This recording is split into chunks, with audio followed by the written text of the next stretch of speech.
Hello there guys, what is going on? Daniel Childs back here again for another edition of Let's Talk Chelsea on a Saturday on the weekend. Hope you're having a good weekend so far, gearing up for that World Cup final tomorrow between Argentina and France. Of course, we've had the third place playoff today between Morocco and Croatia. Chelsea involvement with Mateo Kovacic and Hakim Ziyech playing a part.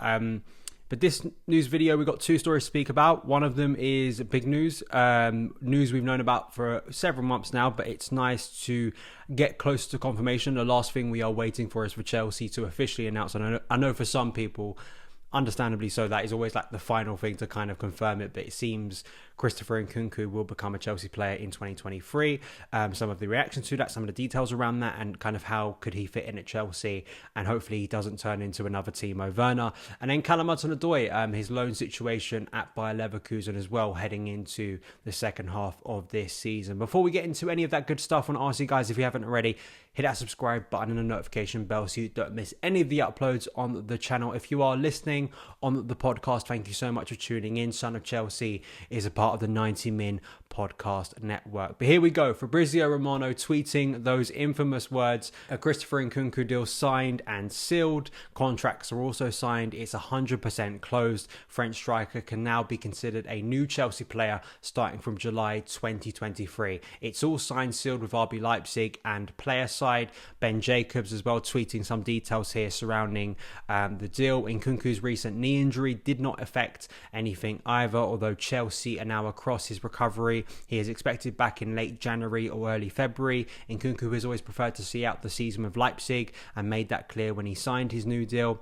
Chelsea priority was therefore to lock in a deal now above release clause to fend off other summer suitors and ensure payment terms were more staggered. An exciting signing for Chelsea and one that makes a real statement in the future. My good friend Adam Newson, chief Chelsea writer at Football London, saying here Chelsea have spent in excess of 300 million on attacking players since January 2019, yet can't shake the feeling Christopher Nkunku signing is the first piece of the puzzle. Nkunku, I had my doubts at the start, and then I watched a bit of him and they kind of changed. All of our doubts around Chelsea signing a promising Leipzig forward are not going to be eradicated until Nkunku comes in and proves us wrong, or at least proves those fears wrong.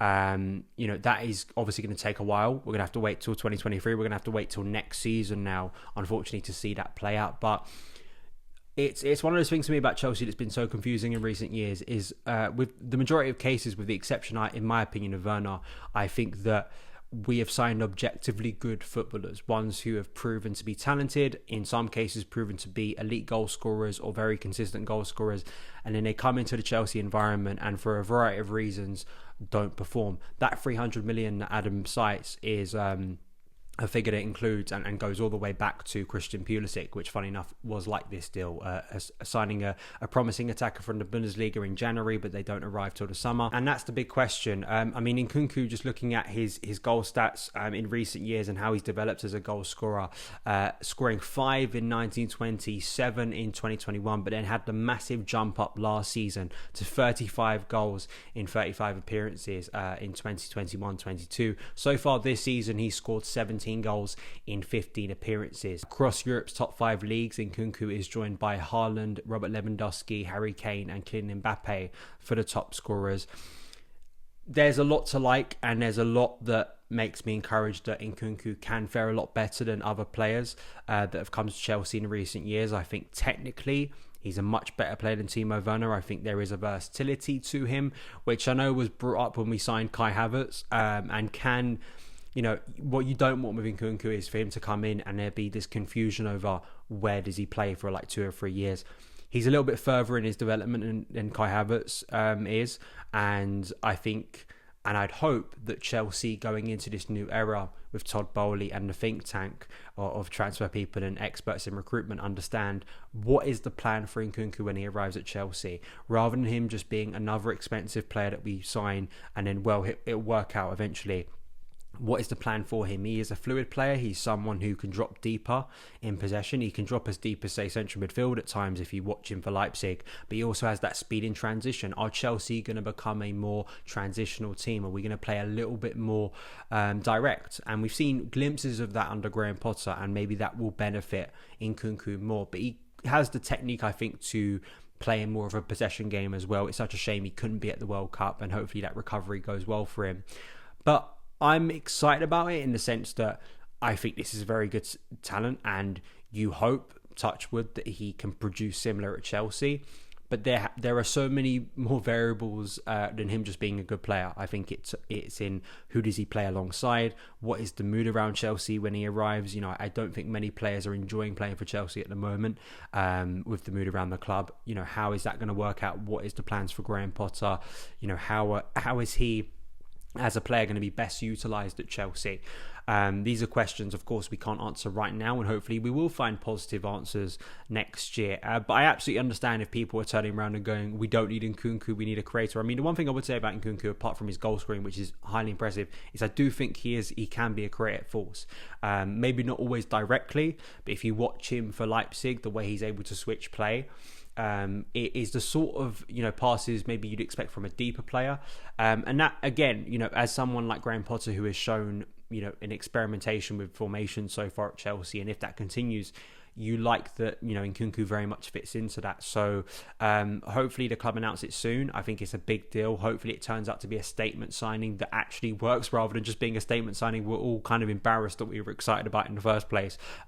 Fingers crossed. But I hopefully Nkunku will turn out to be a good signing for Chelsea. And it's more proof that Chelsea's new owners are going out there and investing seriously on big players and being able to attract Nkunku still in what is quite an uncertain time for Chelsea as a football club, transitioning from one ownership to another. The other one does relate to Bundesliga as well, but it's a lone player in Callum Hudson-Odoi. He will not return to Chelsea in January. Bayer Leverkusen sporting director Rolf's told Bild recently. We assumed that Callum would stay, but now we also have the certainty that he will stay until the end of the season. Very happy he's a key player. Chelsea had a recall clause, which apparently has now expired, and I think this is brilliant. I really do. I went to see Callum Hudson-Odoi in September play for Bayer Leverkusen, and seeing how he's, I think, flourished, and I think he enjoyed his football there. I think if you haven't been watching Callum Hudson-Odoi on a regular basis, I don't think maybe if you just look at, say, transfer marks and just look at the bare stats, I think there's some people who kind of shrug their shoulders and go, what is there to be excited about? If you've actually watched him play, and actually in the context of Bayer Leverkusen so far this season, I think it's been encouraging. He's finally got consistent minutes. I saw some nonsense recently claiming that Callum Hudson-Odoi has mostly been on the bench.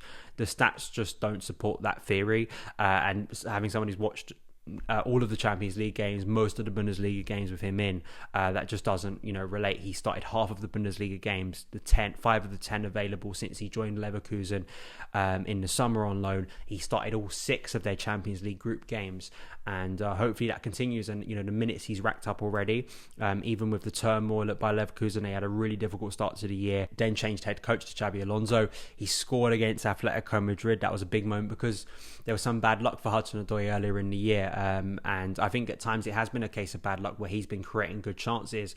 Some players in front of him haven't taken those chances, or there was one case where he scored a really good goal against Porto and it was ruled out by VAR because of a foul by another player earlier in the move. So for Hudson-Odoi at Leverkusen, I think it's a good environment. I think for a player like him, needed to get out of the Chelsea bubble. I think he said as much when he did a really good interview with Rafa Honigstein a few months ago. I do think this is the right environment for him. And listen, there is kind of that thing about his contract heading into next summer. He's only got 2 years left. But for me, from a Chelsea perspective, it's about Chelsea proving to Hudson-Odoi, and also Chelsea just being more decisive of Hudson-Odoi next summer. Do you want him back or do you not want him back? And obviously that's going to be down to Hudson-Odoi, his own development. Can he prove to be an even better player in the second half of the season? And where would he fit if he returns to Chelsea in 2023? But I like that he's going to get more time on the pitch rather than coming back to Chelsea, again, maybe falling back into those old ways of being kind of a muddled player where he's on the fringes, not getting that consistent game time, I think this is the best path for him at the current point. Let me know your opinions on everything I discussed in today's show. Thank you guys so much for tuning in. If you are watching on my YouTube channel, please hit that subscribe button and the notification bell so you don't miss any of the uploads. If you're listening on the podcast, thank you so much for tuning in. Follow me on Twitter at SonOfChelsea, and I will see you again very soon. All the best.